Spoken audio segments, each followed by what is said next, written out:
교수님 안녕하세요. 예. 선배 시민에 이어서 두 번째 북터뷰 촬영해 주셔서 너무 감사드립니다. 고맙습니다. 본인 소개 부탁드리겠습니다. 저는 이제 방송대 사회복지학과 교수고요. 학회에서는 선배시민학회 학회장을 맡고 있고요. 또 제가 학교에 온 교수지만 바깥에 나가면 시민이잖아요. 그래서 시민들과 함께 사단법인 마중물이라는 시민단체에 있고 거기 이사장을 맡고 있습니다. 오늘 소개할 책이 3권이라고 들었어요. 책에 대한 소개 부탁드리겠습니다. 제가 소개할 책은 3권이거든요. 정의찻속, 인권상상상, 새문녀. 이게 도대체 뭐냐? 정의찻속은 정의를 찾는 소녀, 다람쥐 소녀가 주인공인데 다람쥐 소녀의 이름은 샘이거든요. 샘이라는 다람쥐 소녀가 정의를 찾아 나서는 여행을 그린 게 정의찻속이고요.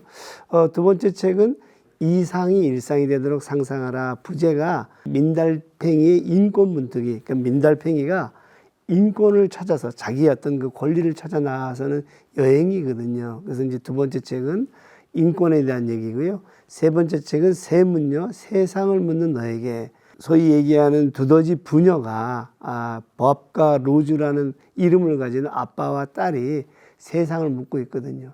자, 그럼 이 3권의 책이 왜 이렇게 한꺼번에 얘기를 했느냐? 생각하는 시민들을 이끄는 그런 정치 우화와 관련된 범주로 묶인 거고, 생각하는 정치 우화의 시리즈거든요. 그래서 3권을 가지고 갔죠. 교수님은 정치학과 그리고 사회복지학과를 전공한 사회과학자신데요. 네. 어떻게 이런 동물 우화를 쓰실 생각을 하신 거예요? 저도 여기까지 올 줄 몰랐거든요. 근데 와보니까 여기까지 왔는데 출발은 아주 간단해요. 저는 이제 사회과학 전공자잖아요. 제가 시민 강좌를 해보니까 별로 그렇게 사람들이 매력적으로 느끼질 않더라. 그래서 어떻게 하면 재미있는 사회과학을 해볼까. 그러다가 보니까 사람들한테 가장 친근한 게 동물이더라고요. 그래서 그럼 동물들을 가지고 이야기를 한번 꾸며보자. 이제 그런 생각을 했고요. 두 번째 이제 사회과학은 비판이거든요. 공동체에 대한 권력에 대한 그리고 우리가 사는 이 세상에 대한 비판을 이야기하는데 부드러운 비판에 좋은 것이 동물들의 이야기더라고요. 그래서 이제 두 번째는 좀 부드러운 비판을 해보자. 그다음에 세 번째는 풍부한 상상을 하는데 어떤 도구가 필요할까? 그러다 보니까 또다시 동물들로 가게 됐거든요. 그래서 저는 이 비판도 하고 그다음에 재미도 있고 상상도 하는 그런 사회과학의 이야기를 하다 보니까 여기까지 오게 된 거거든요. 그렇다면 본격적으로 책의 내용 설명 부탁드리겠습니다. 네, 책의 내용은 이 3권의 책이라 그랬잖아요. 첫 번째 책은 아까 얘기한 대로 정의를 찾아가는 거거든요. 다람쥐 소녀는 굉장히 호기심이 많아요. 자, 그런데 마을에 엄청난 수해가 났는데 사람들이 수해에 대한 원인과 해법들이 너무 다른 건 거예요.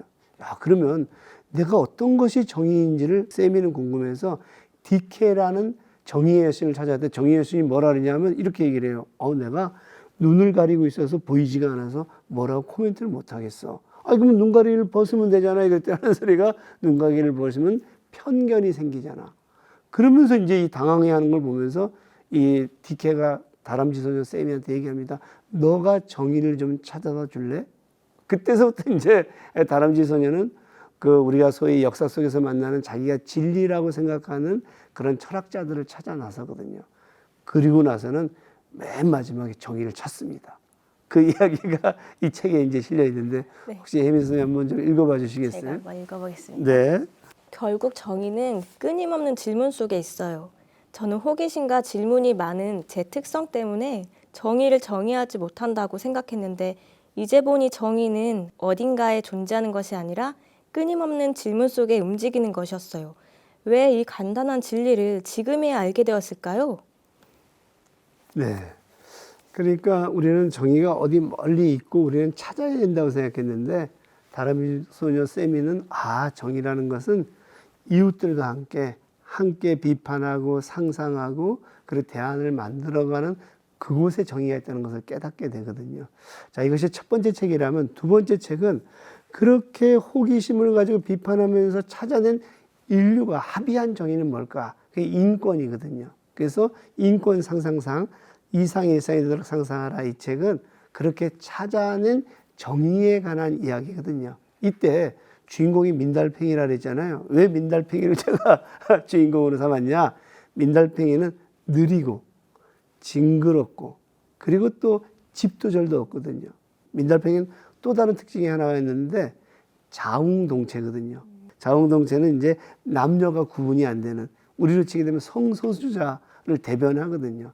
이렇게 취약한 존재인 민달팽이가 어떻게 하나의 존재로서 오롯이 인정을 받느냐, 그리고 오롯이 존재로서 인정을 받는 그 사회가 인권이 실현된 사회다. 제가 이제 이렇게 생각을 한 건 거죠. 그래서 민달팽이가 이제 등장을 하게 되고, 그러다 보니까 인류가 아까 정의를 물으면서 찾아낸 것이 인권이고, 인권의 핵심은 이렇게 민달팽이조차도 하나의 존재로서 살아가는 건 거다. 이것이 이제 제가 두 번째 책이거든요. 세 번째 책이 있는데, 세 번째 책은 이렇게 인권이라는 정의를 찾은 실제적인 역사는 어떻게 되느냐, 이런 것에 관련된 책이거든요. 그래서 세상을 묻는 너에게라는 건데, 이때 인간에게 가장 필수적인 인권은 뭐냐 하면 저는 빵과 장미라고 생각하거든요. 인간의 필수적인 것은, 빵은 의식주와 같은 우리가 먹고 사는 문제, 생존과 관련된 건 거고요. 장미는 어떤 이 사람이 왜 사는가 하는 의미. 제가 이제 강의를 하다 보면 이렇게 얘기를 합니다. 빵이 해결된다면 뭐 하고 싶으세요? 의미 있는 삶을 살고 싶어요. 이게 실존과 관련된 거거든요. 그래서 인간에게 빵과 장미, 생존과 실존이 하나의 권리로서 보장이 된다면 하나의 어떤 그 의미 있는 삶을 살아갈 수가 있을 것이다. 그래서 요 주인공이 두더지라 그랬잖아요. 두더지는 탄광 노동자들을 상징하기도 하고요. 지금으로 치게 되면 반지하방에 사는 아주 이 열악한 상 속에 있는 시민들을 의미하기도 하거든요. 그래서 두더지 부녀가 자신들의 조상들이 어떻게 인권이라는 상황 속에서 살게 됐는가 하는 역사를 묻거든요. 이 책에서 제가 한번 추천하고 싶은 구절이 있는데 한번 혜미 선생님 읽어봐 주시겠어요? 로즈야, 두려움은 우리의 생각을 빼앗아 간단다. 고양이 앞에 쥐처럼 두려움은 우리의 생각을 감옥에 가두거든. 아빠, 그럼 두려움을 극복하는 방법이 있어요? 응, 있지. 무엇인데요? 어떤 두려운 상황에서도 이야기를 잊지 않아야 해. 오늘 올빼미의 위협 앞에서도 네가 이야기를 잊지 않고 궁금해했듯이 말이야. 이야기는 우리를 우리답게 만들어주거든. 이야기를 잃어버리면 존재도 상상도 미래도 사라지게 된단다. 그렇죠. 이게 이야기를 잃어버리면, 이야기라는 것은 우리의 정체성이 무엇인지, 우리는 어떤 정의를 찾아가면서 사는지, 그리고 그것의 역사가 어떻게 되는지를 묻는 건 거거든요. 그래서 우리는 이야기들을 끊임없이 비판적으로 만들어내면서, 그리고 그 속에서 정말로 인권이 실현되는 역사를 좀 찾아야 된다, 이런 얘기거든요. 자, 제가 첫 번째 책은 정의를 찾는 소녀, 이건 이상이거든요. 정의라는 게 뭐냐, 이 이상이잖아요. 그리고 그렇게 찾아낸 일상에서의 어떤 그 실현된 정의는 뭘까? 그 인권이거든요. 그 다음에 이상과 일상을 계속 찾아내서 상상하는 거, 이게 세상을 묻는 너에게거든요. 이 세 권의 책은 이상이 일상이 되도록 상상하라. 연결되어 있는 거야. 그렇죠. 이게 세 권이 연결되어 있다는 건 거고요. 책의 의미도 중요하지만 저에게는 이 책이 정말로 제가 자부심을 갖는 것은 이 책에 함께 참여한 분들이거든요. 유기훈 작가의 그림을 한번 보시면 이 안에 그림들이 아주 엄청나게 재미난 그림들로 네. 가득 차 있거든요. 자, 요거는 보게 되면 이 민달팽이를 딱정벌레들이, 반딧불이들이 이제 데려가는 장면이거든요. 상당히 하나의 어떤 그 명화라고 해도 손색이 없고, 그 다음에 세상을 묻는 너에게도 제가 한 장면들을 보여드리면, 그림 어떠세요? 그림이요. 옛날 진짜 우화 예, 만화 같죠? 만화 동화책 같은 그림이에요. 이 친구가 비버거든요. 비버는 이렇게 댐을 쌓는데 마치 시민들의 사회적 위험에 맞서서 댐을 쌓으라고 얘기한 베버리지랑 비슷하다 그래서 비버가 베버리지를 상징하거든요. 그래서 이 그림도 아주 이쁘고, 또 하나 더 보여드리면, 이 그림은 이제 정의를 찾는 소녀에 나오는 장면인데, 여기 보세요. 아주 수채화 같죠, 그죠? 그래서 이 정의를 이제 찾고 나서 막 마을에 돌아오는 장면이거든요. 이렇게 함께 작업한 분들의 노고에 의해서 이 세 권의 책이 탄생을 했다 이렇게 말씀드릴 수 있을 것 같아요. 듣다 보니 이후의 계획이 굉장히 궁금해지는데요. 또 다른 우화 시리즈가 계속 될까요? 혜민 선생님 어떨 것 같아요? 제가 이 세 권도 했는데 좀 너무 아쉽지 않겠나 이런 생각을 하지 않으시겠어요? 그래서 교수님 계속 내실 것 같아요. 원래 이 책을 쓸 때 6권 시리즈를 생각했거든요. 아까 말한 대로 정의, 그리고 정의가 구체적인 현실에서 실현된 인권, 그리고 이런 인권이라는 정의가 실현된 역사를 다뤘잖아요.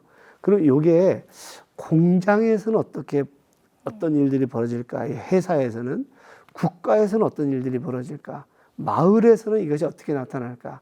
그래서 이제 공장에서는 노동권이죠. 노동에 대한 얘기인데 등장 동물이 누군지 아세요? 이게 물고기거든요. 그래서 지금 제가 물고기 공부 열심히 하고 있고요. 두 번째, 이게 끝나게 되면 그러면 국가라는 곳의 인권이라는 것은 어떻게 체제화되고 어떤 그 모습으로 나타날까? 이게 민주주의거든요. 이런 새를 가지고 제가 이제 준비하고 있고요. 그다음 아까 마을에서는 어떨까 했을 때, 마을에서는 시민들이 모여서 토론하고 축제하는 거니까 지금까지 등장했던 동물들이 전부 다 호숫가에 모여갖고 시민 축제를 하는 장면을 묘사하려고 하거든요. 그래서 현재 이제 제가 계획하고 있는 것은 세 권의 생각하는 시민들을 위한 우화 시리즈 6권이 되고, 이 모든 것들은 시민들의 우정에 대한 얘기거든요. 시민들이 우정을 가질 때 이런 이상이 일상이 되는 상상이 마을에서 실천될 수 있거든요. 그래서 제가 이 우정에 관련된 이야기들 집중적으로 하고 있는 것이 민달팽이의 인권 분투기거든요. 마지막으로 혜미 선생님이 그 파트를 한번 좀 읽어봐 주시면 좋을 것 같거든요. 마중아, 우정은 위험에 맞서는 가장 좋은 방패란다. 너와 우정을 나눈 좋은 친구들이 있다니 다행이야. 하지만 우정은 절대 불변의 것이 아니라는 점을 명심하렴. 혹시라도 우정이 변했다고 느껴진다면 친구를 탓하기 전에 친구가 어떤 상황에 처해 있는지 살펴보렴. 내 말 잊지 마. 그럼 안녕.